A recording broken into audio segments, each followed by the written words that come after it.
Hello, and welcome to another pitch deck review live. In this series, I take pitch decks from PitchGuide subscribers and we talk through them. So the general idea is that I haven't looked at these decks before. And so I basically look at it like an investor would the first time they look at a deck. And so the way that it typically looks like is that I just do a voiceover and we click through the deck together and see what my first impressions are, what works, what doesn't work, what is obviously missing. And then from there, at the end, we do some Q&A. I typically don't record a Q&A, so that will be missing from the end. But for everybody who's live in the audience, feel free to think of some questions throughout.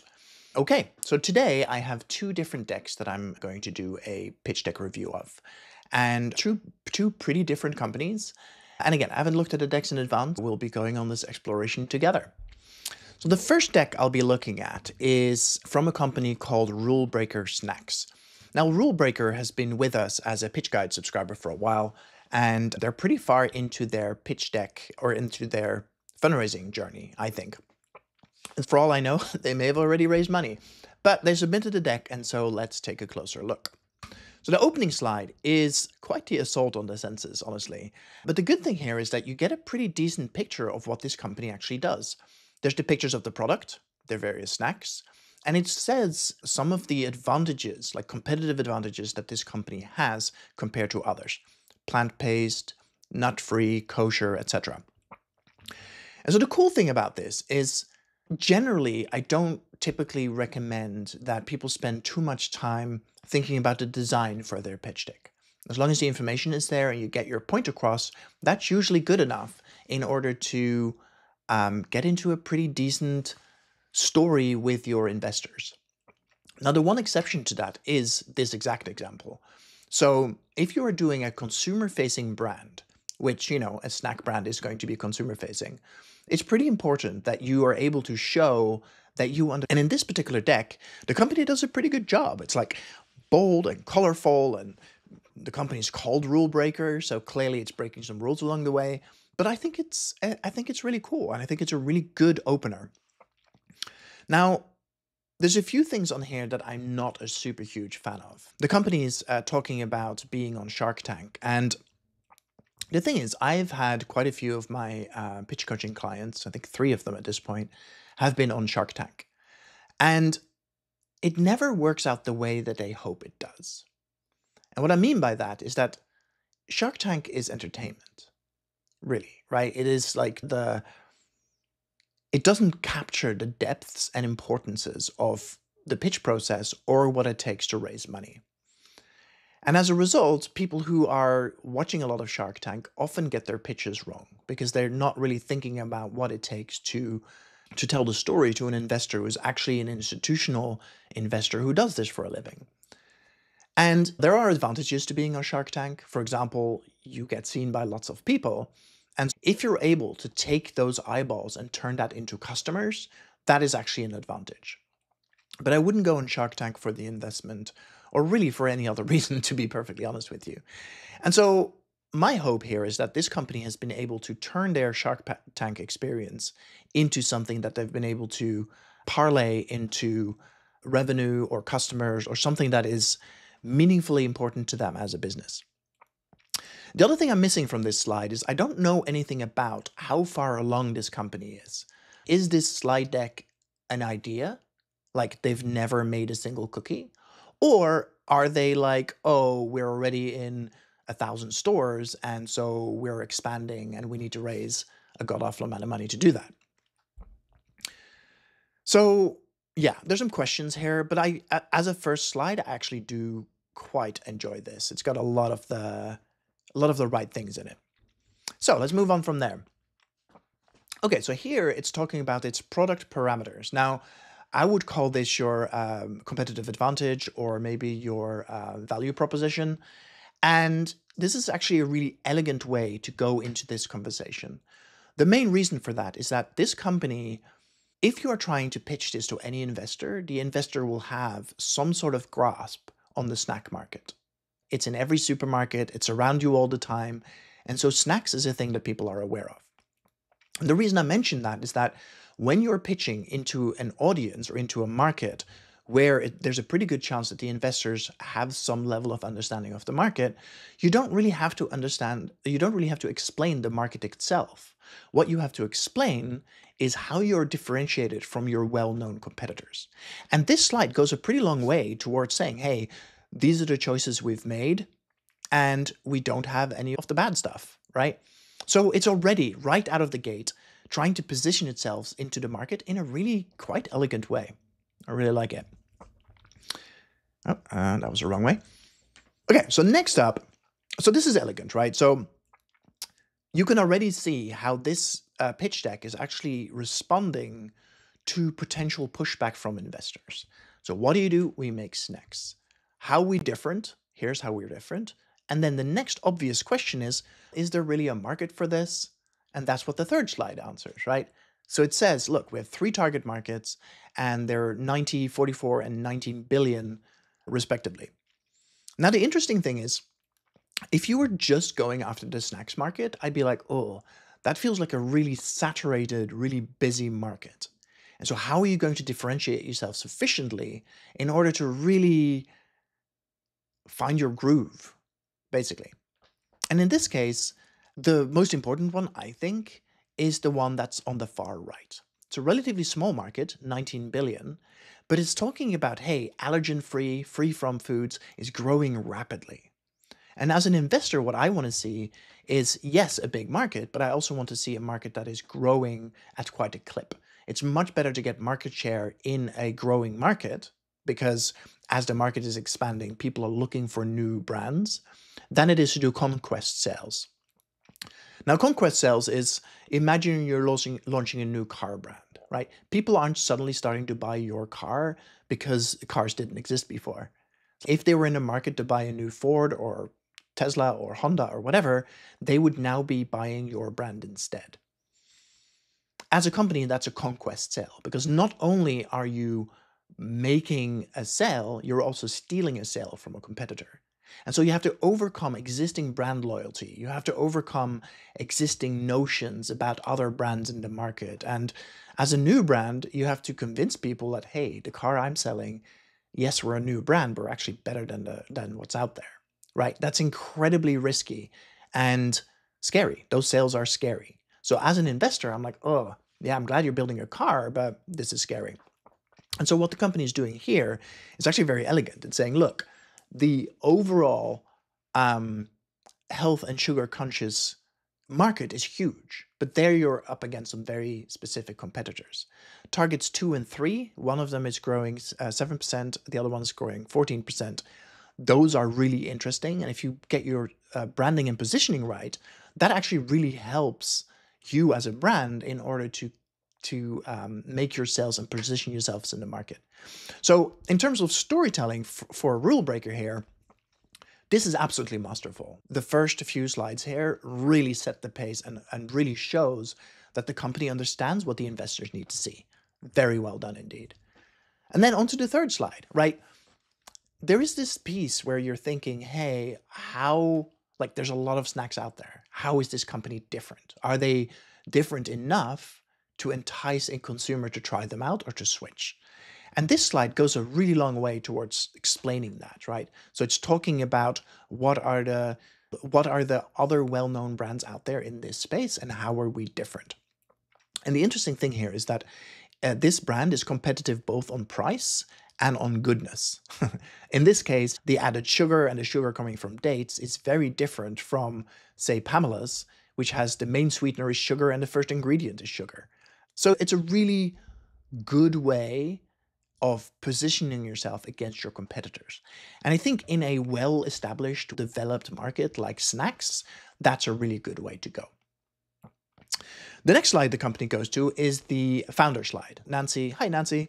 I think you might actually be on the call. I might ask you some more questions later, but for now, this is great, right? Former health journalist and certified health coach shows something about Nancy as a founder, gives her believability. Princeton, Columbia, sure, I don't know what she studied in these, but those are well-known universities. Shark Tank alum, we talked about already. I'm not a huge fan, but it's probably not a huge negative. The interesting thing here is the fact that she's saying she's invested $1.6 million of her personal money. Now, That is interesting to me because as a investor, I am a money person, right? And so what I want to understand is, hey, where did this money actually come from? Does this mean that she did a successful startup before? And so if I'm taking a quick look at her LinkedIn, so she's from Brooklyn, New York. She has Princeton on there, featured, yada, yada, yada. Okay, so it looks like this company has actually been running for 10 years. That's quite a stretch for a company. And so now I'm really curious, how much money is this company actually raising? If you've been around for 10 years and you're very successful, there's a pretty good chance that this is actually a rapidly growing growth stage company. Or it may have been grinding along for 10 years, not really getting anywhere. But the thing I was coming here looking for was how that did the money coming through. So restaurant consultant, freelance journalist for 20 years, freelance editor for 19 years, senior editor at Cosmo for 4 years. Okay, now as a journalist, I know that there's essentially no money in journalism, right? And so now I'm a little confused. These editor and freelance roles and maybe restaurant consultant, I'm not sure, maybe that's a well-paying job. But I'm a little surprised that she is, oh, sorry, I just skipped a slide there, that she's able to invest 1.6 of her personal money. No, that's not a problem, right? But I think, and it doesn't matter really where the money came from.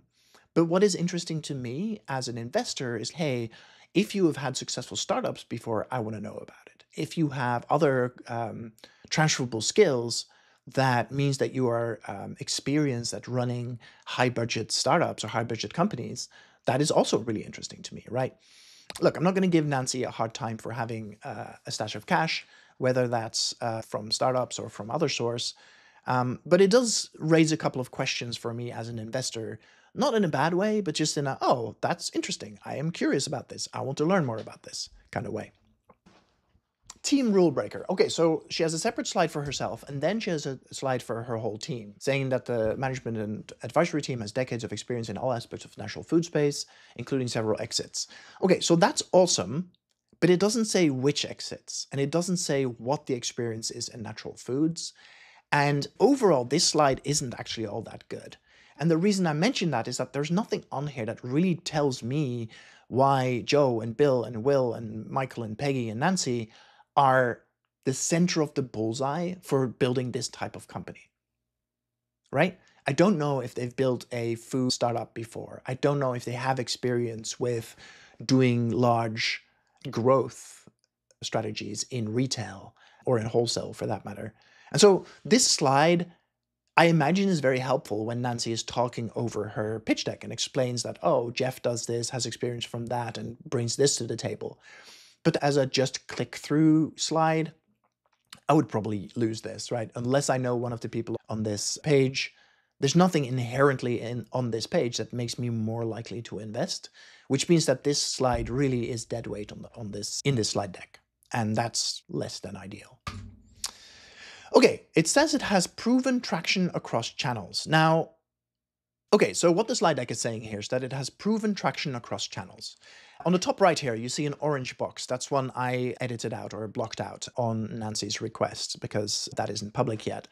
Doing private label stuff is incredibly interesting, right? Because that's when you can get to super large scale, although there's typically skinnier margins there. I'd be curious to talk about that, although for this particular slide deck, I promise I wouldn't, so let's skip that.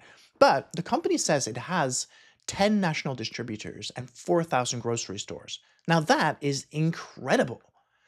I've worked with a bunch of startups over the years I've worked with a bunch of startups over the years who've done food and bev. And getting into just one grocery store is hard. Getting into 4,000, that's incredible. That is enormous amounts of traction. And it speaks to a pretty big logistical operation that Rule Breaker has here in terms of manufacturing, distribution, food testing, whatever it's doing. This speaks to very serious scale, and that's actually really exciting to me. Okay, so getting into 4,000 grocery stores is traction. In that traction is like anything you can do to de-risk the company. Finding 10 national distributors, finding 4,000 grocery stores, and being available online on a whole bunch of different platforms, and all this other stuff, this is real, important, measurable traction. But as an investor, I don't really care as much about that as I care about how many units are you selling, right? And so there's a little bit of an orange flag that's waving here where I'm like, it feels like this company knows what I'm looking for, but isn't giving it to me. Then next, it's talking about this trial it's running with a 250 store test of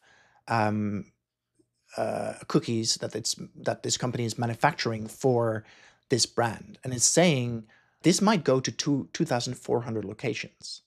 Now that's incredible. If you manage to pull off a deal like that, you're off to the races. And the company is saying will be doing between $500,000 and $550,000 per month from those locations. That's extraordinary. This is an incredibly promising slide. And like, this is talking about the future, so this is not really traction. So there's another slide here which talks about a recent growth spurt. Kroger moves them up to a higher prime location within the stores. They have new distributors, new customers. And the company is saying that this test plus the current growth means that it's going to go to a monthly revenue of $700,000. Now, $700,000 is an incredibly meaningful amount of monthly revenue, right? So what I'm thinking now is, okay, this company's probably raising about $15 million or so. Because if you're doing 700,000 per month in revenue, you're on a trajectory, right? You want to keep growing very quickly. 700,000 per year, let's do that math really quickly. 700,000 per year is $700,000 per month is about $8.5 million per year of turnover.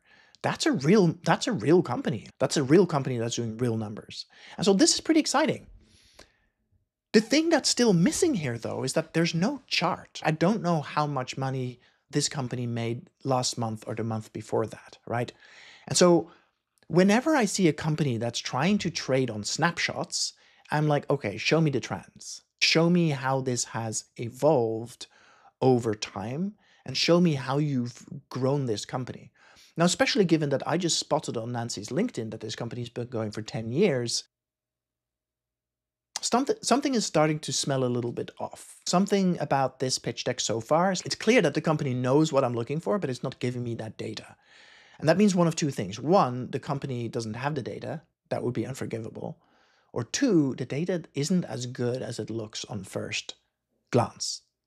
And that's not helpful to me because we will be doing diligence on this, right? I will see all the numbers. You may as well be upfront with them.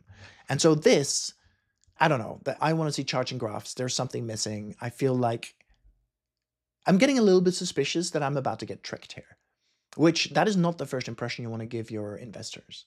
So let's keep going. Okay, projections for growth. Great. So now they're talking about what the company is doing next. So it says that in 2023, it did almost $1 million worth of revenue. And then in 2024, it did $1.4 million worth of revenue. But that's confusing to me because just a couple of slides ago here, we're talking about $700,000 worth of monthly revenue, which is 8.5 million per year. But here in 2024, it says the company says it's doing 1.4. That's only 2 months of $700,000 revenues. And so now I'm like, the math ain't mathin'. Something isn't adding up here. And it's making me a little frustrated because, yeah, it's making me frustrated. Now in 2025, the gross margins drop from 42% to 27%. And I imagine that is related to the white labeling that the company was talking about doing, or the white label manufacturing for the other brands, which makes sense. You typically get less margins on that. And then over time, it looks like it starts climbing a little bit again. But again, I'm a little crunchy on these numbers. If you're doing $1.4 million worth of revenue at a 40% margin, but you're still running at a deficit, that's a little worrying, right? This is 1.4 million isn't a huge amount of money, but you're losing quite a lot of money on all of this. So yeah, this is interesting. I am not getting the warm and fuzzies from this. There's definitely, like, I'm feeling like I'm missing part of the story. And that's not the first impression you want to give your investors, really. Okay, what happens from here? Okay, I ask, okay, so the company is saying it's going to do $700,000 worth of revenue, but it's only raising 750,000. That's not great news, because what I'm seeing here now is that this company is in a cash flow crisis. Like, you wouldn't raise just $750,000 if you're doing $700,000 worth of revenue every month, unless this is like a bridge or oh, we need to manufacture our cookies so we can sell them, and there's a cash flow gap in between. Now, VC funding typically isn't the best way for filling cash flow gaps. You want to do that from a loan or from a line of credit or whatever. If you're doing that level of revenue, there will be other financial institutions that will give you a $700,000 loan, because it sounds like you'll get the $700,000, you make the cookie, you make the sale, and you get the money back, and then you can pay off your loan, right? And so I only have to assume that this company's done that or tried and wasn't successful, which is a second red flag, because now I'm like, okay, what is going on financially within this company that means that raising $750,000 makes sense? Like, based on these numbers here, like, the company next year is planning to do 6 million. Like, a much more logical fundraise would be to raise $6 million or $7 million or $10 million to be able to go into hypergrowth. And so now I'm like, I don't understand what's happening here. And so I want to be very careful with making any accusations. Obviously, I don't know what Nancy is doing or thinking. I don't know what this company is up to. But purely based on this pitch deck, I think I'm getting some alarm bells and some red flags. Now, the company is also saying that it's raising on an $8 million valuation cap, which is wild. If you are doing $8 million worth of revenue, or almost $7 million worth of revenue next year, you shouldn't be raising at an $8 million cap. That feels way too low. And besides, I really wouldn't put your valuation or your terms on a pitch deck, right? Unless this has already been pre-negotiated, you already negotiated with somebody who's putting in a large amount of money, then maybe you're talking about that. But for somebody to negotiate your cap, or negotiate your safe note, they would probably typically invest about half the round. So out of 750K, you'd expect $300,000 at least. But it looks like the company's only raised $275,000. And so I'm not entirely sure why the terms are on here, if they've already been negotiated. And this is not something that typically I would recommend doing. And so now I'm like, okay, how sophisticated is this founding team? Do they know what they're doing? Is this fundamentally VC scalable or not? And so there's more red flags that show up here, and that's not super great. And then finally, there is the closing slide. So this is actually a pretty good closing slide. I like that the phone number is on there, which I blocked out because I don't want to accidentally dox Nancy as this goes out on YouTube. But it also shows a really good call to action. Proud to be a rule breaker, right? It looks like a button. It looks like this is like a grassroots situation. It shows the lineup of different products and stuff. And I think this is a great closing slide. It's like, it's clear, it's to the point, it explains what the company does, and it's a final reminder of, hey, this is the thing we're doing. So overall, I think Rule Breaker did a pretty decent job of its pitch deck, but there's definitely some pretty serious red flags on there too. It doesn't feel like the company has a solid grasp of its financials, which is a problem. It doesn't have any clear goals associated with its use of funds. On here, it's saying it's doing testing and expansion and new product launches and top of funnel marketing. Great, but there's no goals associated, right?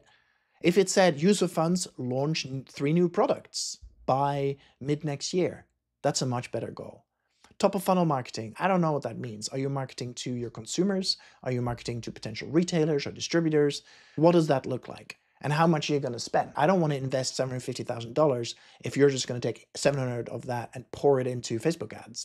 That doesn't position you for the kind of company you need to be in order to raise your next round of funding. And so there's so much that's good about this deck, and then there's some major blunders that I'm struggling with. So this deck is a little bit older. I think it's about a couple of months old. And for all I know, Nancy's already successfully raised her round. But Nancy, I think you're in the audience. Ping me an email. Let's spend a little bit of time one-to-one talking about this as a thank you for letting me rip your deck apart in public. And then we can have a conversation about whether there's ways of tweaking and adjusting the pieces that are a little red flaggy. Because I think you're sharing some mixed messages here, and I want to make sure that I didn't misunderstand something, but also that you clearly show that you're a competent, believable, trustworthy founder that knows what they're doing. I think you are, but I think this deck, especially the second half of this deck, is letting you down a little bit. So I'd love to spend a little bit of time working with you on that. Okay, next up, we have a deck called Trustr. So Trustr is, think a vacation home type situation, which everybody knows that Airbnb was fantastically successful, right? Everybody knows that there's a whole bunch of brands out there that are doing various forms of vacation rentals and like kind of home rental type startups. And the thing is, it's an absolutely savage market with every property that was going to be listed on Airbnb is listed on Airbnb by now. And so the question becomes, how can you differentiate yourself sufficiently to be able to share market share with, or steal some market share from Airbnb? Or what can you do to bring something unique or new to this space? And I'm not entirely, this is going to be a tricky pitch, guys. So let's get into it. Okay. Executive summary. This is a good idea, just to set the space a little bit. The 82 billion vacation marketing still significant white space? I don't know if that's true. 65% of second homes in the US are currently not available for rent. Okay. Relying on reviews can be risky, sure. It's a social network and discovery tool where members share properties they own and recommendations for great places to stay with people they trust. Okay, so this answers part of the question, right? So it answers how it's differentiated. So it's saying second homes that aren't currently available for rent for whatever reason. Not entirely sure why. Like, my question becomes, why are these homes not already on Airbnb? Like, I'm not entirely sure. And so far, this executive summary doesn't really say anything about that. The other thing missing here is, like, I don't know how far along this company is. In an executive summary, I'd like to say, we have 1,000 properties on the platform, or we've done $10 million worth of revenue, right? I want some sort of indication there. And the other thing missing from the executive summary is how much the company is raising.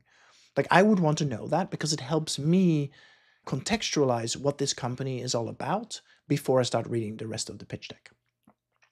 I also note it says slide 17 here. That's because I copied these slides across, and it looks like it's taken on the page numbering from my pitch deck, not from its. So please ignore the page numbers in this deck, and I'm sorry I got that wrong. Okay, problem one.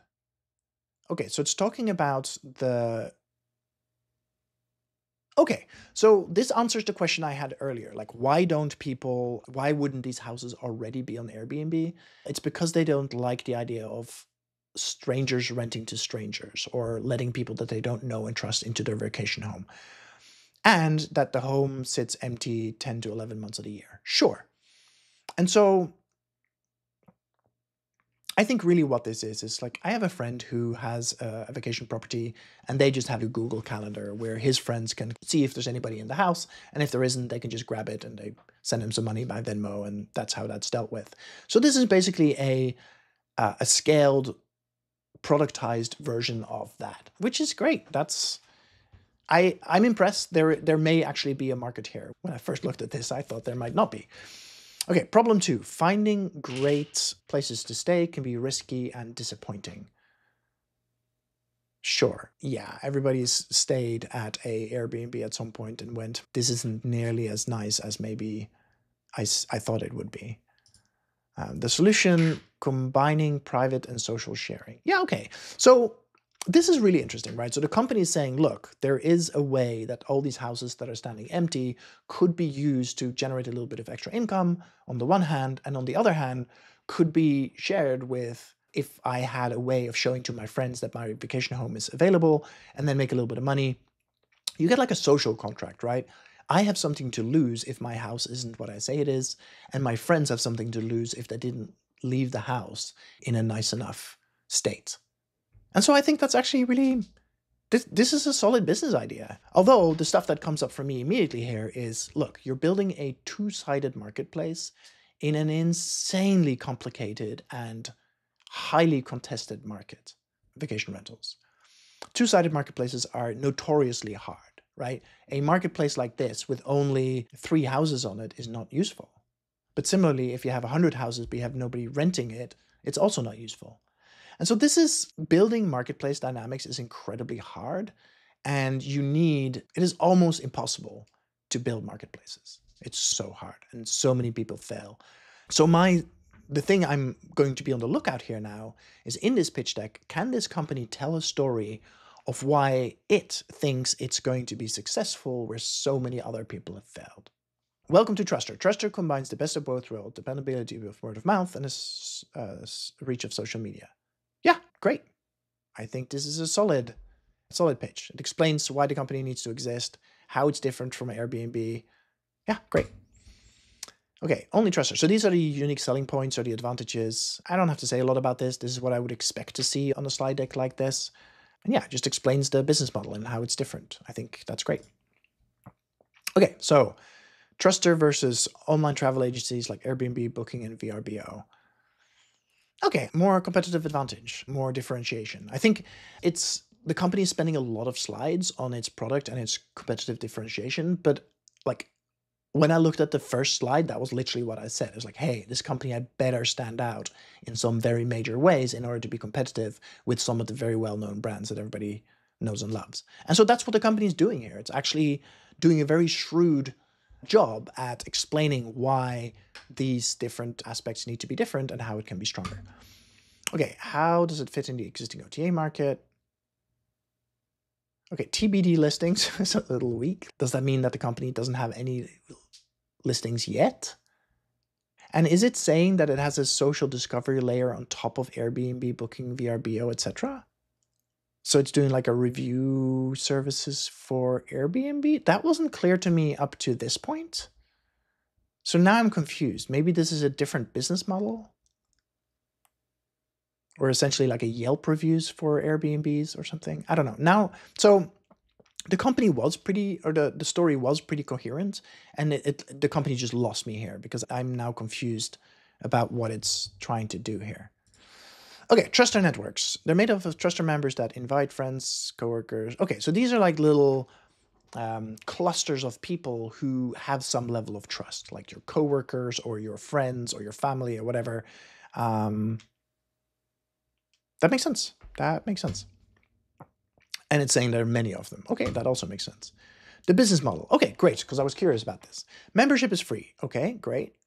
Referral fees on OTA bookings, subscription service fees, referral fees. Okay, this is a wall of different business models. I don't love this. Because as a startup, like, there's a lot of different things happening here. And as a startup, I just don't believe that you're able to build add-on services. Okay, so it feels like the founders of this startup are building a company that is way too complicated or way more complicated than it needs to be.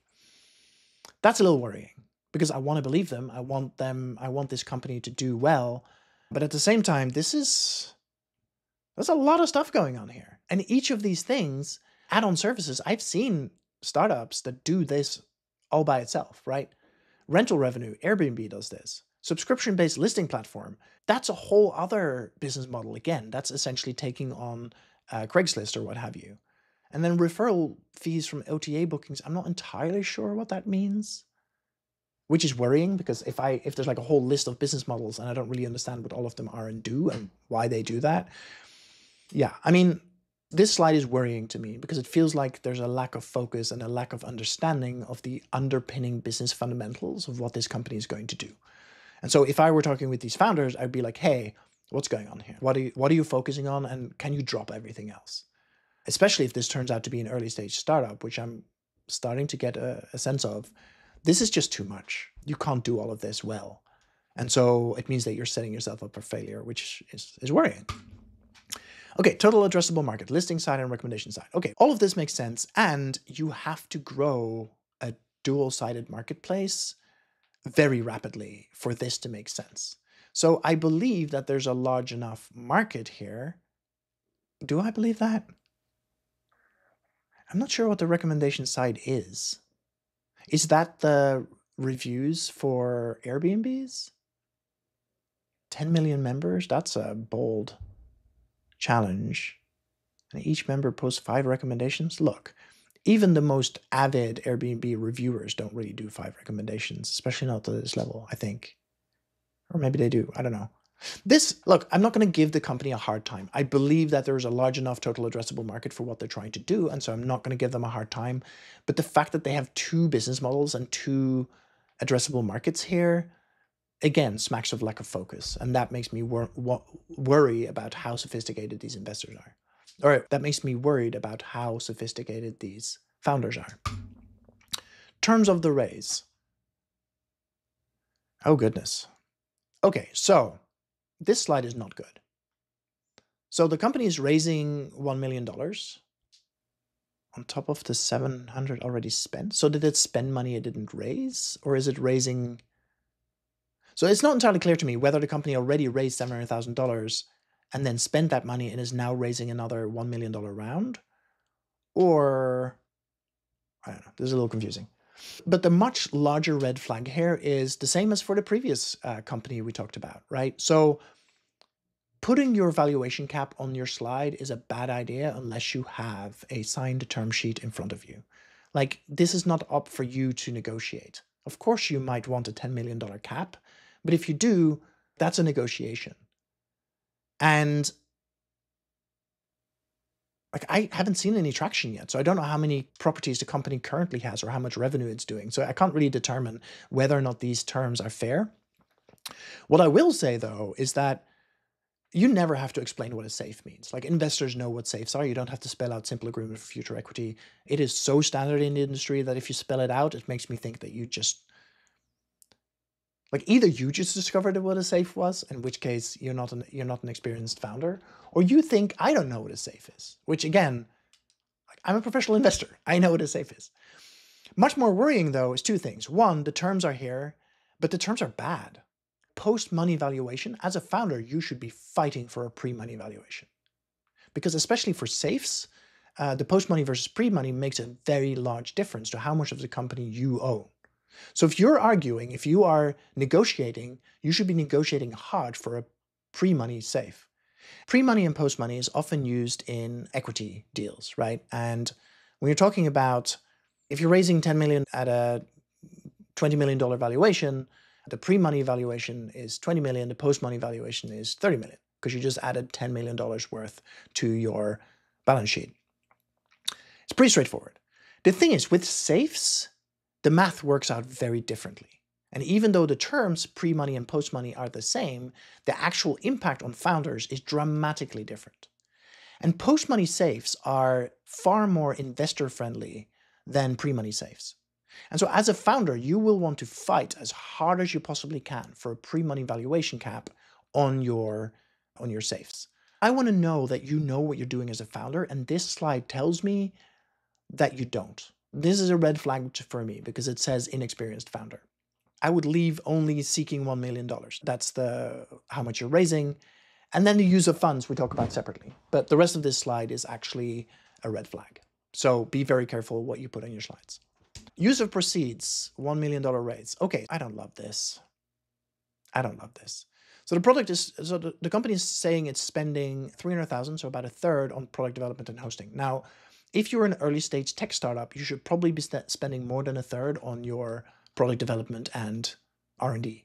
You are in the earliest stages, you're building your product, that's where your value is going to come from. So yeah, this is off. Salaries, sure, legal, whatever. The problem is that there's no measurable goals here. If you're saying you're spending $450,000 on driving early adopters, sure, but how many? What are your goals? How much revenue do you want at the end of this? And so this is it's way too fluffy. And as an investor, I don't know, if you spend this $1 million, what is the state of the company? Are you going to be able to raise your next round? What does the company look like at the end of you doing this work? So yeah, this is not a super great slide. Okay, on to the founders. So, as I mentioned, what I really want to see here is a couple of founders who have deep experience in hospitality, have deep experience in building two-sided marketplaces, and understand the dynamics you're about to walk into. Ideally, these should be experienced founders. Who are the perfect founders to do this company? Probably Brian and Joe from Airbnb. If they exited their position in Airbnb and were like, hey, I'm going to start again, but this time we're going to go after a different slice of the market, like I would give them money in a heartbeat. And so the question is, do Bill and Brent have that level of, oh shit, yeah, I've got to give you the money? Now, Glassy Baby, Coretrax, and Pharos, I don't know what those companies do. The question becomes, do these two founders have what it takes to build this kind of company? Now, Second Porch and HomeAway sound like they're at least in the right industry, but above it says CMO at CrowdStreet, Airship, and BrandLife. So I don't know what role Brent played in Second Porch. Like, he wasn't the CMO, that would have been listed above. So yeah, it's unclear how the two of these guys have everything it takes to build this company successfully. And that's a bit of a challenge because this type of company is going to be brutally hard to build. You need a very specific skill set and contact network in order to be successful. And this slide just doesn't tell me that they have what it takes. So if I just take a quick look at Bill's, the founder and CEO of Trustr, been that for 2 years, great. Interim CEO at a lumber company. Okay, so lumber company doesn't strike me as a transferable skill per se, although having CEO experience is good. Glassy Baby sells hand-blown votives and drinking glasses. Grew the company from... Okay, that's cool, but I don't think drinking glasses scream, okay, this is going to be the right founder for building an Airbnb competitor. Airstone Labs. Oh, Tinkercad. Cool, I love Tinkercad. Okay, super cool. So this is a proper startup that clearly has built and been successful. But again, the challenge here is this doesn't automatically say transferable skill for Airbnb competitor. Coretrax, the turnaround CEO, real-time court documents. Okay, let's go further. Strategic advisor, Pharos Technologies, data publishing group at Autodesk. Okay, look. Bill, I don't know if you're in the audience, if you're watching this, you clearly have a bunch of experience. You're clearly a experienced, solid CEO. That's great. But there's nothing about you as a person that says Airbnb or two-sided marketplaces. And having an experienced CEO puts you at an advantage. But I also think it's really important to think about why this is the right company for you to be starting. And there's nothing about your background that inherently says, okay, yes, definitely the right person for the job. And that's worrying because I'm about to give you however much you're raising, and we need to make sure that you and your team are like absolutely slam dunk the right people. And that doesn't come through. And so that combined with some of the issues we had here about the fuzzy use of funds and the detrimental terms of the raise, what I'm seeing here is a CEO who is very experienced, but isn't experienced as an early stage marketplace type CEO. And so I'm worried about this team and their ability to execute. That doesn't mean you can't, right? Maybe the slide is just not as good as maybe it could be. But I'm definitely sensing there's some crunchiness here. There's some stuff that doesn't quite gel in terms of the founder market fit. And if you have a ton of traction, whatever, it doesn't matter. But if you don't have a bunch of traction yet, this slide and the kind of undercurrent of, do they know what they're doing? It's going to be very challenging for you in terms of raising money for this company. Okay, target metric. Okay, this is great. So what the stuff I was complaining about here, about not having enough clarity about what the money is being spent on, is getting solved here.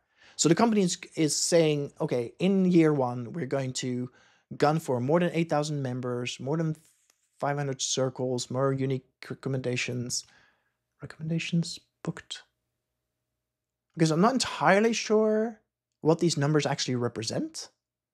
So is it saying that at the end of year one, it'll only have 7 bookings? That doesn't feel like it. I got so excited for a moment about this slide because it looked on first glance like it had all the right stuff on it, but I'm not fully sure what we're measuring here. I don't know what bookings on paid listings means. I don't know what property listings on Trustr means per se. Is that properties you've listed? And so how does that connect with the other numbers on here? But the biggest red flag on here is that there's no revenue. Like at the end of year one, there's no revenue target attached to all of this. And I feel like the number of members and the number of bookings and all that kind of stuff, those are second order metrics, right? They're important and they're important for you internally for your business. But as an investor, do I really care about these things? Yes, I want to know how many members you have. But really what I want to know is how much revenue are you producing? How much does it cost you to acquire a customer? How much, what is the lifetime value per customer?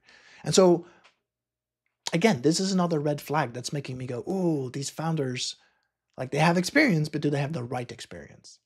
And based on these metrics, they don't, because they're measuring the wrong thing. As an investor, I'd be like, oh, there's stuff on here that I don't really care about, but the stuff I really care about is missing. So the same feedback as for the snack company we talked about earlier. So yeah, this is not great.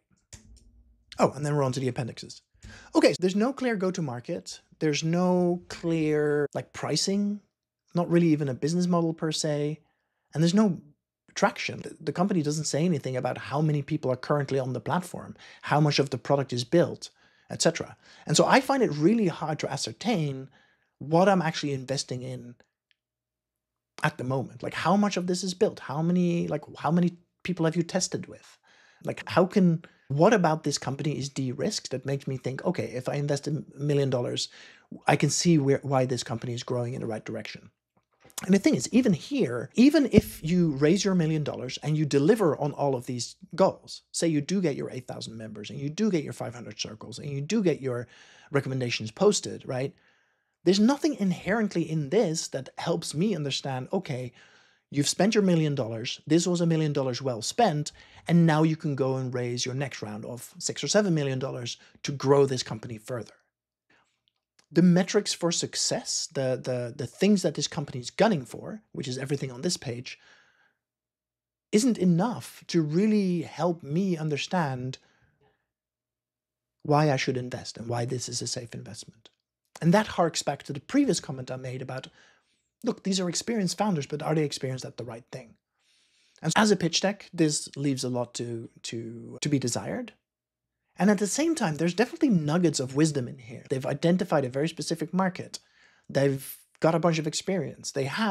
There's many of the pieces of the puzzle there. I just don't think that the puzzle has been assembled in a way that actually helps me fully understand what this company is trying to do and for whom. Now, if that was corrected, then this company would actually be, like, I wouldn't hesitate putting these in front of investors, right? There's a lot to love here. But yeah, those tiny little pieces of the puzzle need to get adjusted a little bit. And that was it. If anybody's in the audience and you have some questions, please raise your virtual hand and I will take your questions. If any of you want me to review your pitch deck in a future version of Pitch Deck Review Live, submit them to me by emailing to me or send me a message on the PitchGuide platform. And yeah, I'm really excited. The final thing I want to tell you about is I have built an AI tool that helps review your pitch decks. So what that does is it actually goes through, it has something like 150 different criteria that it looks for on a pitch deck. Do you have a team slide? Does the team slide seem relevant? Are you raising a sensible amount of money? Does your product make sense vis-a-vis the market and the target audience, etc.? And then it gives you a grade and it tells you what red, green, and yellow flags there are. It's an incredibly powerful tool. I recommend you try it out. And I also recommend that you subscribe to PitchGuide. Now, while you're raising money, there's often a ton of questions that come up around, oh, what is an investor looking for on a team slide? Or for my use of funds, how can I see some examples of good examples of use of fund slides that have been successfully used to raise money? PitchGuide has all of that, and it costs $29 a month to subscribe. So get your subscription, go raise your money, and once you're done raising your money, feel free to cancel your subscription. This is meant to be useful while you're raising money for the couple of months you're doing that. And then once you're done, I don't care. I just want to be offering you this resource in order to be able to raise money more effectively. Okay, with all of that out of the way, I'm going to stop this recording and we'll start taking some questions from the audience. Yeah, let me stop the recording, and then from there, we can